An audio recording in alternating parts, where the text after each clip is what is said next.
ఈరోజు స్తంభల్గరు sanitary division కార్యాలయం వద్ద మున్సిపల్ కార్మికులను ఉద్దేశించి సిపిఐ నగర కార్యదర్శి కోట మాల్యాద్రి మాట్లాడుతూ జాతీయ కౌన్సిల్ సమావేశాలు విశాఖపట్నం నగరంలో సెప్టెంబర్ 1, 2, 3 తేదీలలో జరుగుతున్నాయని, అలాగే 2వ తేదీన కార్మిక ప్రదర్శన జరుగుతుందని, ఈ ర్యాలీలో పెద్ద ఎత్తున పాల్గొని విజయవంతం చేయాలని కోరారు. అలాగే స్టీల్ ప్లాంట్ ప్రైవేటీకరణను నిలుపుదల చేయాలని ఏఐటియుసి ఆధ్వర్యంలో సుదీర్ఘ పోరాటం జరుగుతున్న నేపథ్యంలో ప్రదర్శనను జయప్రదం చేయాలని మరియు కార్మిక పోరాటాల ఫలితంగా ఏర్పడ్డ 44 చట్టాలను కొనసాగించాలని, మోడీ ప్రభుత్వం తెచ్చిన 4 కోడ్లను రద్దు చేయాలని ఈ ఉద్యమంలో భాగస్వామ్యం అవుదామని అన్నారు. ఈ కార్యక్రమంలో మాణికల సుబ్బారావు, గ్యార శివ, అంకాలమ్మ, అలివేలు, వెంకటరత్నం, లక్ష్మి తదితరులు పాల్గొన్నారు. 28వ తారీఖున విజయవాడ నగరం హనుమాడపేటలోని దాసరి భవన్లో భూ బాధితుల సదస్సు నిర్వహిస్తూ ఉన్నారు. ఈ సదస్సు ముఖ్య ఉద్దేశం ఏదైతే మరి రాజకీయ నాయకులు మరి బడా వ్యక్తులంతా కూడా పేదల స్థలాలని మరి కబ్జా చేశారు. ఆ కబ్జాలు విడుదల చేయాలని, అట్లాగే పేదలకి పంచాలని, అట్లాగే మరి గత 20-25 సంవత్సరాలుగా నివాసం ఉన్న ప్రాంతంలో ఆక్రమించుకొని మరి నివాసాలు ఏర్పాటు చేసుకున్నారు. వాటికి ఇప్పటికి కూడా మౌలిక సౌకర్యాలు కల్పించలేని పరిస్థితిలో ఈ ప్రభుత్వాలు మొండిగా ఉన్నాయి.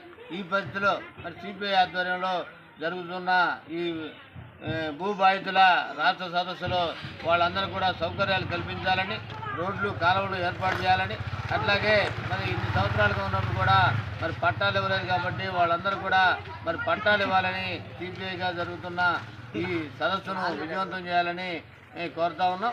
ఈ గుంటూరు నగరంలో మరి సెండా రాజేశ్వర నగర్ కానివ్వండి, ప్రగతి నగర్ అన్నీ కూడా మరి 16 సంవత్సరాల నుంచి నివాసాలు ఉంటున్నారు.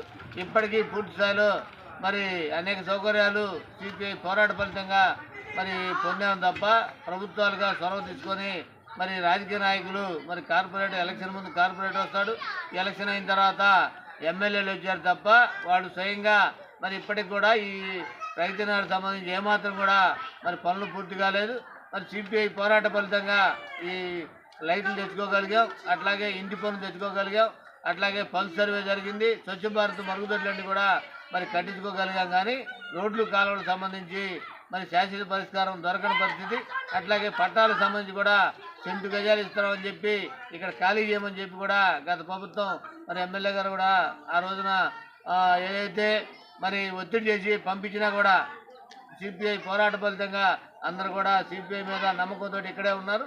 అందుకని వారందరూ కూడా పట్టాలు ఇచ్చే వరకు కూడా సిపిఐగా పోరాటం కొనసాగిస్తామని, ఈ నివాస ప్రాంతాలన్నిటి కూడా వెంటనే మౌలిక సౌకర్యాలు కల్పించి మరి వాళ్ళకి మరి అన్ని సౌకర్యాలు ఏదైతే మరి ధనికపేటలు ఉన్నాయో మరి పెద్ద పెద్ద మరి ఉన్నటువంటి ఎస్టేట్లు ఉన్న కాడ జరుగుతున్న అభివృద్ధి ఈ పేదలు ఉన్న ఈ ప్రాంతంలో కూడా చేయాలని సిపిఐగా డిమాండ్ చేస్తూ ఉన్నాం.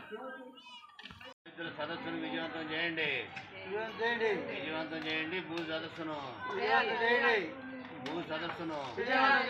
ఆక్రమించిన స్థలాలకు పట్టాలు, ఆక్రమించిన స్థలాలకు పట్టాలు, మౌలిక సౌకర్యాలు,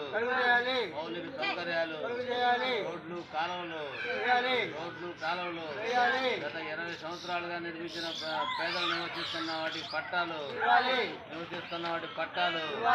పట్టాలు, కాలువలు, రోడ్లు వర్ధిల్లాలి భారత కమ్యూనిస్ట్ పార్టీ, వర్ధిల్లాలి భారత కమ్యూనిస్ట్ పార్టీ.